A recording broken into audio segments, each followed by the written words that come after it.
بسم الله الرحمن الرحیم. ګرانو قدرمنو کتونکو السلام علیکم ورحمت الله وبرکاتو.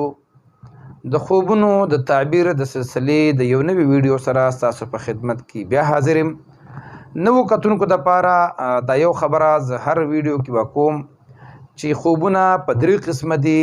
یو خوب چې کوم دی هغه دا دی چې شیطانی خوبونه دي، د هغې هیڅ تعبیر نشته. یو هغه خوب دی چې انسان د هغې په باره کې سوچ کوي، بیا د شپې خوب کې هغه له هغه څیزونه ورشي، د هغې هم تعبیر نشته. او دریم هغه خوب دی چې د الله د طرف نه خپل بنده ته یو زیری بشارت یا د څه نه منع کېدل یا د څه کولو حکم ورکړی کېږي.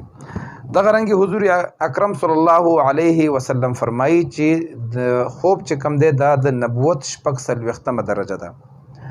نو عزتمندو خوب بیا مختلف وختونه دي، خو د ټولو نه بهترین خوب هغه دی چې هغه سحر وخت نږدې لکه د پېشمني په وخت کې ولیدل شي. نن زمونږ ویډیو چې کومه ده دا د په خوب کې د مار په لیدلو باندې ده. نو حضرت ابن سیرین رحمت الله تعالی علیه فرمایي که چرته چا په خوب کې ولیده چې مار په خوب کې ولیدو نو د دې دلیل دا دی چې دا لکه مار لیدل دا بدخوا او پټ دشمن دی.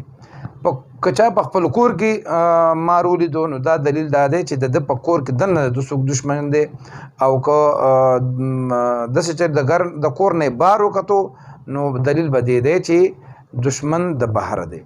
که دغه رنګ یو انسان په خوب کې ولیده چې د مار سره جګړه کړې ده نو دلیل به دی چې د به د خپل دشمن سره جګړه راځي. او که د باندې مار غالب راغلی دی چیچلی نو دلیل دا دی چې دشمن به دته نقصان ورکوي.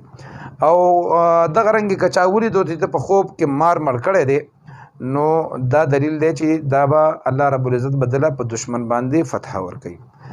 دغه رنګې که چا ولیدو چې د مار غوښه خوړلې ده، لکه د مار یې خوړلی دی نو دا سړی دی بالکل نه یریږي. دا ډېر ښه خوب دی. د دې دا دی چې څومره چې د غوښه خوړلي نو هغومره دا به د خپل دشمن مال به خوري او خوشحالي به ویني.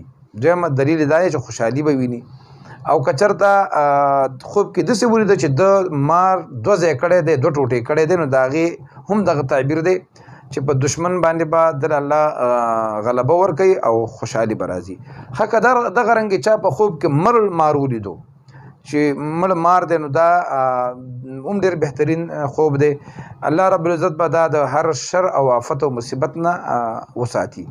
دغه رنګې په خوب کې شین مار لیدل، سبز چې کوم دی شین، دا مار لیدل دا دلیل دی چې د ده چې هر څوک دشمن دی خو هغه دیندار او امانتدار او نیک سړی دی.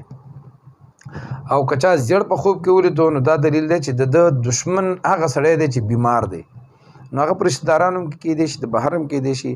دغه رنګې که چا په خوب کې ولیده چې د یو مار دی او د هغې خپې دي نو دلیل دا دی چې د ده دشمن ډېر طاقتور دی.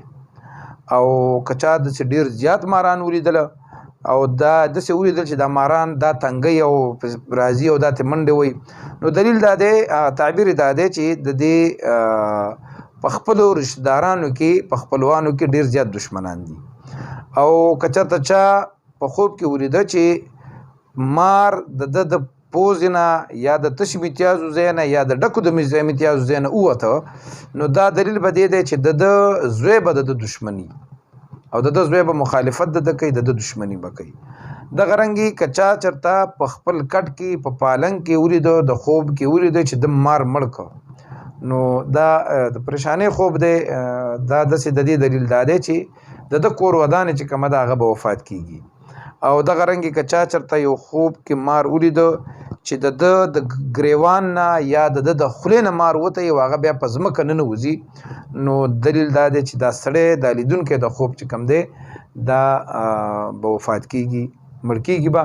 نو د داسې خوبونو لیدلو په وخت کې د حضور کریم صلی الله علیه وسلم فرمان دی چې چا دا خوب ولیدو نو چپ لاس ته د 3 ځل لاړې توکي او اعوذ بالله من شر الانام دا به ووایي او ډډه به بدله کړي ان شاء الله العزیز داسې خوب به ورته نقصان نه رسي.